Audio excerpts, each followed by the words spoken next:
Au nom du Père, du Fils et du Saint-Esprit. Amen. Loué soit Jésus-Christ à jamais. Aujourd'hui, nous fêtons le 7e dimanche du temps ordinaire. L'amour des ennemis.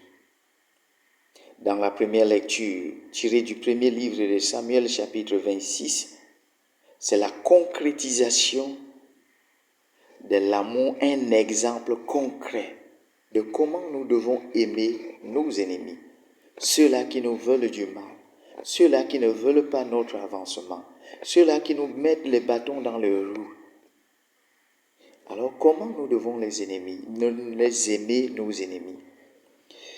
Le contexte de Samuel, le premier roi du peuple d'Israël, nous montre vraiment l'exemple de l'amour des ennemis à travers le roi David. Qu'est-ce qui arrive? Le peuple d'Israël a besoin d'un roi comme les autres peuples pour régner sur eux. Alors, qu'est-ce que Samuel fait? Samuel intercède auprès de Dieu et Dieu lui demande de donner satisfaction au peuple, de lui donner un roi. C'est là où Samuel trouve Saül qui le oint comme roi, le premier roi d'Israël. À un certain moment, Saül n'est plus fidèle à Dieu, ne respecte plus les préceptes du Seigneur. Et qu'est-ce que Samuel n'attend pas la fin du règne de Saül pour désigner un roi. Saül a commis le péché. Et quand on commet le péché, il y a les conséquences du péché. Samuel part consacrer David alors que Saül est encore en vie. C'est là où vient maintenant la jalousie, la haine. Alors, Saül voit que son pouvoir est attaqué. Il y a déjà un autre. Devant Goliath, David manifeste vraiment qu'il est le oint de Dieu jusqu'à tuer Goliath. Et le peuple acclame David. On dit David en a tué des myriades et Saül en a tué des milliers. La jalousie. Comment moi qui suis roi, j'ai tué les milliers alors que mon serviteur a tué les myriades? La jalousie. Alors il faudrait seulement qu'on lui donne le pouvoir parce que lui, il est plus maintenant, il est en train de prendre l'ampleur, la popularité. Pourquoi David a épargné son ennemi? Pourquoi David a épargné son ennemi dans la première lecture? Puisque David a trouvé son ennemi, il pouvait le tuer. Il a épargné son ennemi. Pourquoi? La question est là, pourquoi? La raison, c'est le respect du choix de Dieu. Je n'ai pas le droit de mettre la main sur loin de Dieu. Celui qui est loin de Dieu, je n'ai pas le droit de mettre la main sur lui. Voilà l'enseignement que David nous donne. Toutes les personnes qui sont loin de Dieu, nous ne devons pas mettre la main sur eux. Les femmes, ne mettez pas les mains sur loin de Dieu. Les marabouts, les charlatans, les sorciers, vous ne pouvez pas mettre la main sur loin de Dieu, celui qui est loin de Dieu, consacré à Dieu. Même si vous faites quoi, ne mettez pas la main sur loin de Dieu. Nous devons respecter ceux qui sont athées loin de Dieu. Il y en a de nos supérieurs qui ont été choisis par Dieu. Ne mettez pas la main sur eux, celui qui est choisi par Dieu. Vos chefs du village, ne mettez pas la main sur eux. Ils sont loin de Dieu, choisis par Dieu. Alors le respect de loin de Dieu, voilà c'est l'enseignement que David nous donne aujourd'hui dans la première lecture. Pourquoi la Bible raconte cet épisode de voir son ennemi et de ne pas le tuer? L'auteur dessine le portrait de David qui respecte le choix de Dieu et refuse de se venger. David refuse de se venger et respecte les choix de Dieu sur Saül. Le roi est intouchable. Le roi est intouchable. Avant d'aimer tout le monde, il faut commencer à aimer quelqu'un. Il faut commencer à aimer quelqu'un. Et alors David a commencé. David épargne un ennemi dangereux pour lui parce que son ennemi incarne les volontés de Dieu. Ça, c'est très fort. Et qu'est-ce que l'évangile va nous dire? Jésus va nous dire dans son évangile, aimez vos ennemis. L'ennemi, la recommandation, c'est de l'aimer. Le travail que tu as à faire comme chrétien, c'est d'aimer l'ennemi. 2, le travail à faire encore pour ceux qui nous haïssent, c'est de faire du bien pour eux. Celui qui te haït, tu dois faire du bien pour lui. 3e recommandation, pour ceux qui nous maudissent, nous devons les bénir. Nous devons bénir ceux qui nous maudissent. Pour ceux qui nous calomnient, nous devons prier pour eux. Priez pour ceux qui vous calomnient. Voilà les recommandations du Seigneur qu'il nous fait aujourd'hui en ce dimanche, 7e dimanche du temps ordinaire. Soyez miséricordieux comme votre Père Céleste est miséricordieux. Lévitique chapitre 19. Il y avait déjà ça dans le décalogue.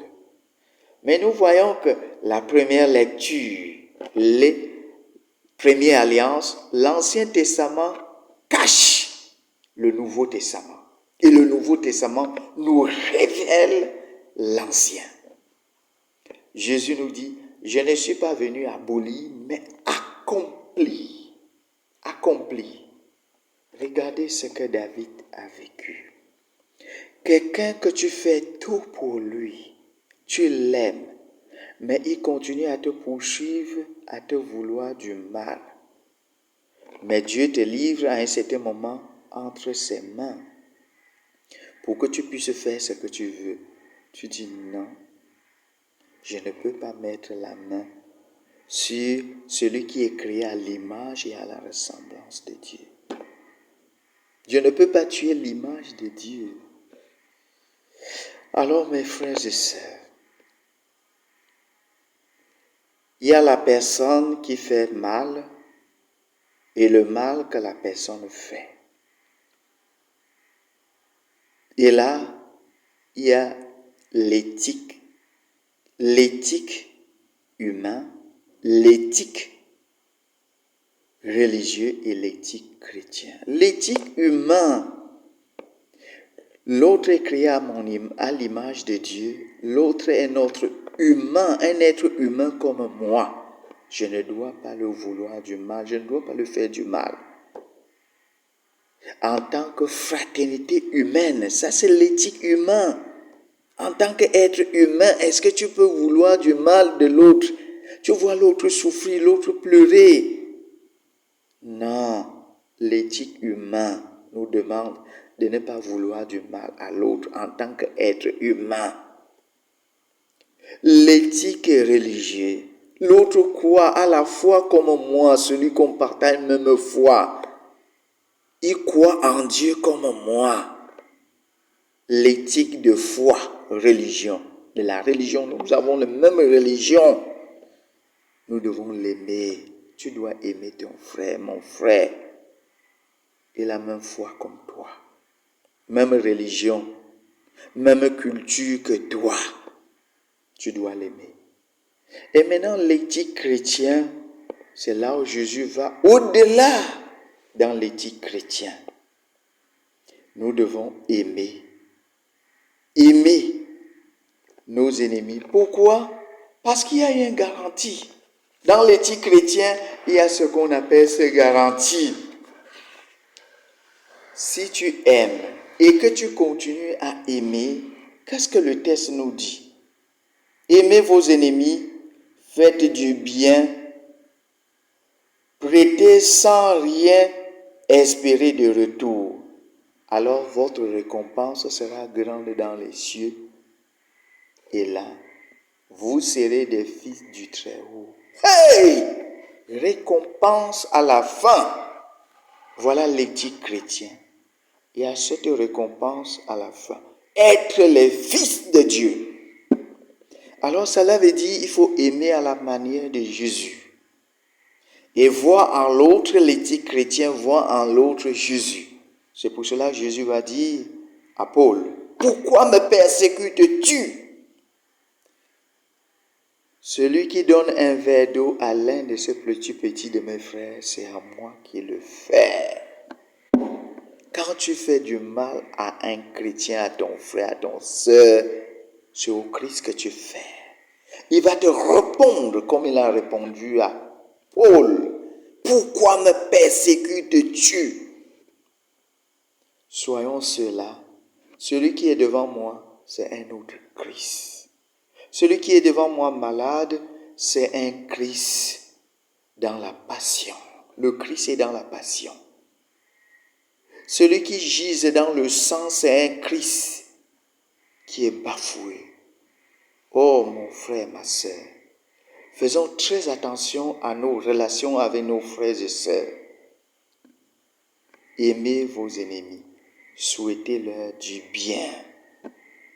Aimez les ennemis, on doit les aimer.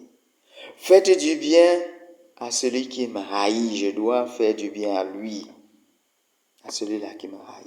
Celui qui me maudit, je dois le bénir. Maudit et béni, bonheur et malheur. Convertir le mal en bien, je dois bénir, parce que je ne suis que fait pour bénir.